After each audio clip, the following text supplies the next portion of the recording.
as long as you're persistent in whatever you're doing, that's what's going to take you further than anything else. Welcome to the Post-Purchase Pro Podcast. This is the only podcast that dives deep into post-purchase marketing to help Amazon sellers increase sales, ranking, reviews, and profits. It's everything that happens after the initial sale that makes a difference. We call this the back end. This is the Post-Purchase Pro Podcast. Today we have a very special guest, Mr. Travis Zigler, who is the founder of Profitable Pineapple Ads, as well as a recovering optometrist turned e-commerce entrepreneur. So Travis has done a lot of amazing things. We're going to be diving into a lot of those. First of all, he has an amazing story as a brand builder and a seller, but then also he has an amazing business where he actually helps Amazon sellers grow their business. So Sean, let's dive into this. Travis, so stoked to have you on the show today. This is going to be my favorite interview all week, I can promise, and it's just Monday, but I'm looking at the schedule. Every single time I've interacted with you, you just have that cool demeanor, like, hey, I'm Travis, I'm doing Travis things. If you don't understand, then stay out of the conversation and get out of my way. Guy beat me at the $1 Billion Seller Summit for presentation. I still have my feelings hurt over that. We love your business at Profitable Pineapple. Love the brand story, like Seth said, and we want to dive into that. And obviously, folks, if you're listening on the podcast, check the show notes to find out how to learn more about Travis and his awesome company. And then if you're watching this on social, just look at the description under the video. Travis, without further ado, my friend, tell us, who is Travis from House Ziegler? Well, first of all, Seth and Sean, thanks for having me on. Thanks for that introduction. That was great. And yeah, I did beat you in $1 Billion Seller Summit, so I'm going to brag a little bit about that, so I have to. But Seth, alluded to it a little bit. I'm a recovering optometrist, so I'm actually an eye doctor, and I graduated in 2010 from there and practiced for about 7 years. And so I was the typical entrepreneur. I went to work for somebody else as an optometrist, felt this itch to do more. So we actually did the 3 things you're not supposed to do. We quit our jobs. We moved from Ohio to South Carolina across the country, and then we actually started 2 businesses, and that was 2 practices. Well, I went from seeing 6 patients an hour to about 1 an hour. And then when that happened, I got bored, like every entrepreneur. So shiny object syndrome, I heard of a course called Amazing Selling Machine, took that course. It taught me how to sell on Amazon, which then helped me build my business with my wife called I Love. And what we do is we focus on dry eye products. So we focused on a person to serve that was around a postmenopausal female, and we kind of built that up. It did about 5.5 million last year, and it's on pace to do even more than that this year, except we've stocked out of a lot of things, but I still think we can beat it. And then as a result of that, people were asking us to help them out with their Amazon businesses, so we started Profitable Pineapple Ads. So that is a long story, very short. I love it, Travis. So not only, and it seems like this happens a lot with entrepreneurs, you have this itch and you start a business, but then when you're in your business, you see that the people that you're serving, need help in a certain way, but then also there's always these other things that kind of like, you have your eye open for opportunity always. So Travis, how did you go from, an eye doctor to running a business selling eye care products to then now you run a business helping other Amazon sellers? And how did that transition happen? So the funny thing is, we actually, when we took Amazing Selling Machine in the course, we actually were a sunglass company, and we built the sunglass company up to be about, I think it was 3.5 million in its prime, and now it does nothing. So we haven't focused on that business anymore because we switched that focus to the dry eye line. And I was at a conference once, and this is the importance of going to events, because you never know the person you meet, what's going to happen with that relationship. You never know with just hearing one thing. I always try to get one thing from conference, and when I get that one thing, I'm like, I'm done with the conference. I'm just going to go meet people now. And it's that one thing that can propel your future to who knows what it's going to be. So I'm at this conference, and there's a doctor up on stage getting drilled with questions about how he practices and sells online. Well, he is a practicing practitioner, and he was selling all these holistic products that were not his. And finally, somebody was just like, well, you're the doctor. Why don't you just make all your own products? And it was just like, oh my gosh. So I went back to my practice, saw everything I sold, and one by one, we started private labeling everything that we sold to our patients online. And there was one product in particular called Avanova. Avanova is an eyelid cleanser that you just spray on your eyelids. I actually have our brand right here, but you just spray it on your eyelashes and eyelids. And what it does is it helps make your eyelids healthier. and makes your eyes feel more comfortable and refreshed. And so people that battle dry eye, actually they stem from eyelids. And so one of my patients came in, I sold like 10 of these a day. And one of my patients came in, they said they just changed the price of this from $30 a month to $300 a month. You're the entrepreneur, do something about it. So 3 days later, I was on the phone with the manufacturer. 7 days later, we were in production. And so that was the birth of our dry eye brand. So we went from the sunglass company to a dry eye company, all because of that one thing I heard at a conference, and then my patient saying, you're the entrepreneur, fix this problem. And that led to where we are today. And in that process, I hired 4 Amazon PPC agencies, and they all were quite awful. And they just spend a lot of money, and the ROAS it tanked. It just went to the bottom. And so that was when I was like, I got to figure this out myself. And I did it along with one of my best friends from college. We figured out how to run really profitable Amazon PPC ads. And now that was the precipice. That's how we started the agency. And that was about 4 years ago now. So it's crazy how everything evolves, but if you just listen, you'll be surprised by where life will take you. Just listen. You heard it from Dr. Travis Ziegler himself. Don't know if there's any relation to Zig Ziglar, but I believe it's a different spelling. But I love the Different name. spelling. So here's what I'm taking from this. So you're an eye doctor, right? And you're bored. You're seeing one patient per day. So you scratch your entrepreneurial itch and you start selling sunglasses on Amazon through one of the amazing selling machine courses. Then you had a grander vision, pun intended, and decided to go after a problem that persisted with a product called Avenova. And so you launched your own product at a good price, but good quality based on something you heard at a conference, and then had a request from an existing patient that said, hey, you're the entrepreneur, you fix it, right? And it took you a whole 7 days to get this product launched. Why so long, Travis? I mean, with Not a name launched like in production. Ziegler, oh, production. Okay, yeah. 7 days is a long time. So, yeah, did I get that about right then? It's perfect. Okay, great. So if you're a seller out there, and as you know, the post-purchase podcast goes out to a lot of Amazon sellers. I think a lot of sellers out there, Travis, are experiencing some of the exact same pains that you struggled with in the beginning. Like, yes, maybe you had a successful sunglass brand, but then you were able to pivot into what you're doing now, over 5 million per year. What would you say for those folks out there who are struggling because, they're kind of maybe afraid to shift gears, maybe afraid to pivot into something else in the same category, a little bit afraid to use sponsored ads. And that's really who we're serving out there with the post purchase podcast, are these third party FBA private label sellers. Travis, what do you say? There's two things. There's actually two things. Number one is persistence. As long as you're persistent in whatever you're doing, or persistent in whatever you're doing, that's what's going to take you further than anything else. I actually just read your two, Sean and Seth's book, and you guys actually said that as well. You guys talked about how being persistent is probably the number one thing that you can do in your business. That's what my wife and I did every day. We showed up. We did the amount of work that you needed to do, and no more. You can always be doing something, but just know when to shut it off, but be persistent in one thing. So ours was creating an audience. Creating an audience is my number two, but it's also going to persistence as well. So creating an audience of someone that you want to serve, not just like who you think you should serve, because you will burn out. We wanted to focus on dry eye customers because we saw the relief of when you solve somebody's dry eye, what it can do for them. It can create economies because these are people that are debilitated. They cannot go to work anymore. They can't take care of their family. And when you solve their dry eye issues, then they can go back to work. They can take care of their families. So you can have impacts on entire economies as a result of fixing a disease. And so that's why we focused on it, because we take a different approach than most doctors.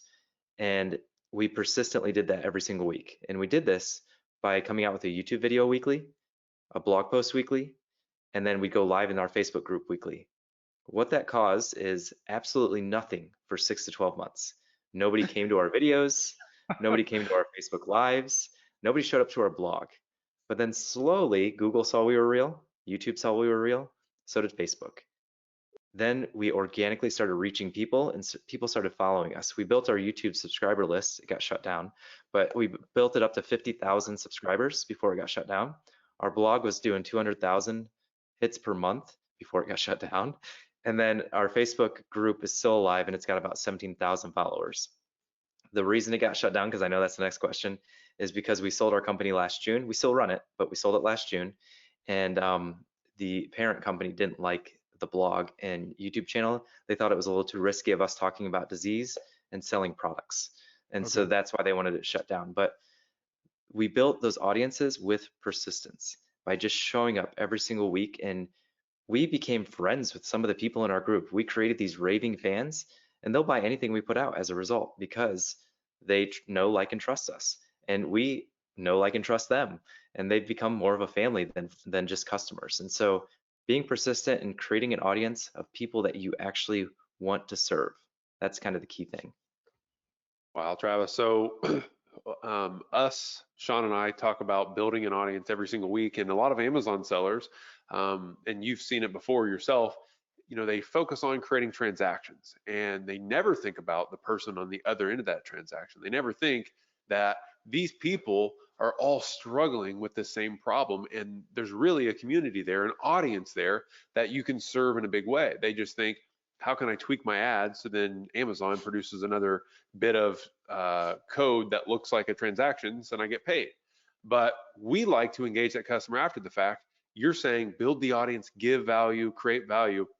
But I know at the end of the day right now, Travis, the biggest lever that you can pull for Amazon sellers from your perspective is through Amazon ads. So Travis, like what is it about ads where you can gain like an advantage as Profitable Pineapple, but then like as a seller, what is it that I should be looking at? Like where's the biggest mistake that you're seeing consistently? So the biggest mistake that I see with Amazon PPC specifically is that sellers don't follow one strategy. They hear this on a podcast, they hear this on a YouTube channel, and they hear this. And what they do is they mix all these strategies, but there's no one strategy that they're following. And the strategy that I like to follow around Amazon PPC specifically is the 80-20 rule. So everybody knows the 80-20 rule. Most people do. It's Pareto's principle. It's where 20% of your work produces 80% of your results. 20% of your products produce 80% of your revenue. The same thing can apply to anywhere in life, and gardening in it as well. But 20% of your, that's where Pareto got it from, is Yeah. his bean crop is 20% of his seeds were producing 80% of his crop. So Yep. 20% of your search terms in Amazon PPC are producing 80% of your results. So what if you peeled back everything and focused on that 20%, and that's it? Focus on that 20% of search terms that's creating the results, and your profits will skyrocket, but you'll also be so focused on that that it will increase your keyword ranking, and that's what you want in Amazon ultimately. So from an Amazon PPC specific standpoint, that's the number one problem I see. But the second problem I see is diversity. You have to have diverse traffic to your Amazon listing. That is why I hired you to, because you bring another diverse traffic source to my Amazon channel. Amazon loves diversity. So we, as an agency, we help people with Amazon PPC, but we also do DSP, which is demand side platform. That's just another diverse traffic source. We also do Google Ads. And so not to rub it in, Sean, but to create a moat around your Amazon listing. That was my title at the $1 Billion Seller Summit. Don't So remind me. we create this moat around listings with PPC, with DSP, with Google, and a little bit of Facebook. I don't like Facebook and TikTok as much because it's interruptive marketing. A lot harder to get a ROAS that's good, return on your ad spend. Where Google, you can start to get up a little bit if you use the right keywords. But when you start sending this diverse traffic, and then you add email lists, YouTube channels, blogs, and then what you guys are doing with text messaging and with email, that's when the magic happens with Amazon. It's not just PPC, it's not just ads, it's diversity of traffic going to your listing, pumping up your rankings. And so what we do as an agency is we help with PPC, DSP, and Google, but then we tell them, hey, go check out the guys at Post Purchase Pro. Go check out this influencer who's in your space, but don't make that a transactional relationship either. Build a relationship. Go build your audience. Here's some training that I have that's free on that. So that's what we recommend, is we don't just do advertising for them. We also give them best practices in other areas too. I love that. So this is a complete, robust, all-encompassing approach to diversification of traffic, because Travis, like we always like to use the phrase that if an Amazon seller, the only tool he has is a hammer, everything looks like a nail, right? So what you're doing is you're bringing that traffic in from multiple sources back to Amazon, and to quote you or paraphrase, that's what Amazon likes. And being persistent with that and audience building. We didn't have this conversation before the call, but I wish we had it because I could really elaborate on that a lot. Your cousin with the same last name spelled with an A, Zig Ziglar, says character produces endurance and persistence when the going gets tough, not when it's easy. Life truly is an endurance race, not a sprint. It was character that got us out of bed, commitment that moved us into action, and discipline that enabled us to follow through. And I think your story is telling the exact same thing, Seth. Yeah, exactly. So, Travis, one of the things that I wanted to highlight to today was on your website, you say Amazon PPC is like your 2007 Chevy HHR, which is kind of like an old PT Cruiser, right? But Hey, watch your mouth. I had the HHR and it was not a PT Cruiser. Go ahead. So did my teenage daughter. but Amazon DSP is like a 2022 Tesla Model X. It's got faster acceleration, it drives better, and it's a package that's ready to race. So why do you say that, and why are you so excited about DSP? DSP is very untapped because in order to number one use DSP straight through Amazon, it's $35,000 a month minimum to spend on that.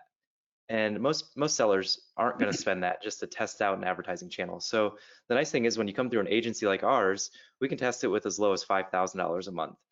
But the beauty in DSP is it's especially great for consumables.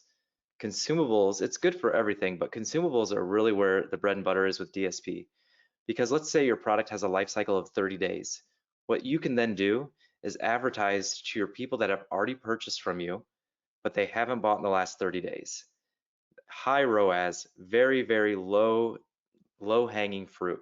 This is ROAS. I have a one client that we're getting a 20 ROAS because all we're doing is focusing on their customers because they have a huge customer list. This is a multi 8-figure company, and so their customer list is so big that we're only focusing on that remarketing, that part that they haven't bought in the life cycle of the thing, and we're trying to get them on subscription.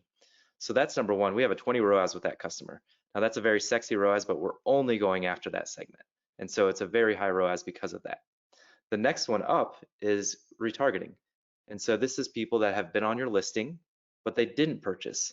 Still going to be a high ROAS, higher than most advertising that you're going to do because they've already seen your listing. And so let's imagine for a second that you're in line for the grocery store, you have like a 10-minute wait, so you pull out your phone, you're shopping on Amazon. You click a couple products, but then it's your turn, so you never hit purchase. You put your phone back in your pocket because it's your turn to check out in the grocery store line. You check out, you completely forget about that product. But then later that night, you're on Facebook or you're on, choose your news channel of choice, Fox News, CNN, whatever. All of a sudden that product pops back up. That's DSP. So then you're like, oh yeah, I remember I was going to buy that. So you click it and buy it again. So that's kind of the next level of the funnel. And then we can go after competitors. So we can actually, the ROAS is going down as I'm talking. So competitor conquesting is another thing. I can go after my one competitor, Avanova. I can go after people that have bought them and showed up on their listing. And that's what you can do with DSP. And finally, that top step is, brand awareness. So you can go after people that are shopping for dry eye, shopping for size, shopping for the problems that your product solves. Again, ROAS is going to be going down. So when you get to that top, you're at like a 0.5 to 1 ROAS, but at the very bottom, you're at a 20.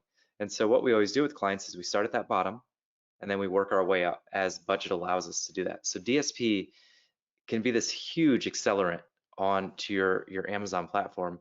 And when we implemented it in, I think it was 2019, of the fall of 2020, it like added 100,000 on a $10,000 budget to our top line.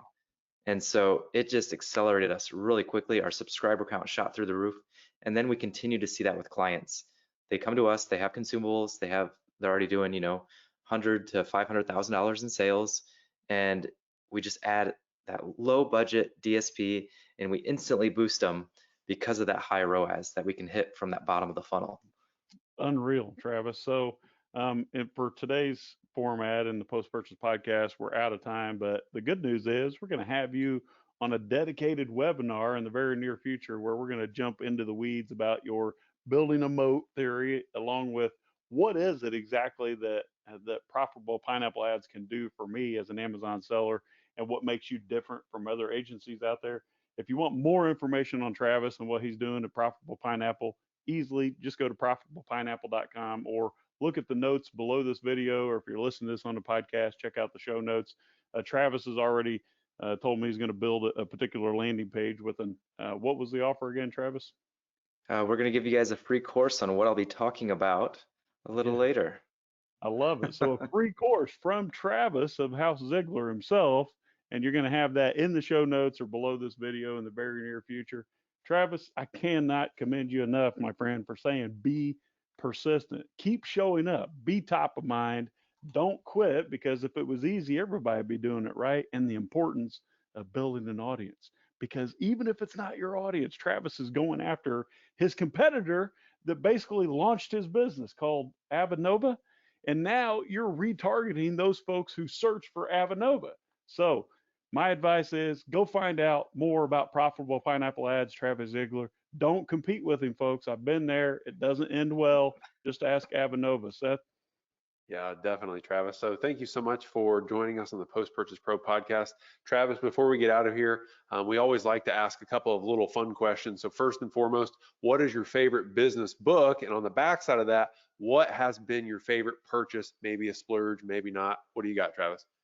So Profit First, I'm going to go a little different and go with Profit First by Michael Michalowicz.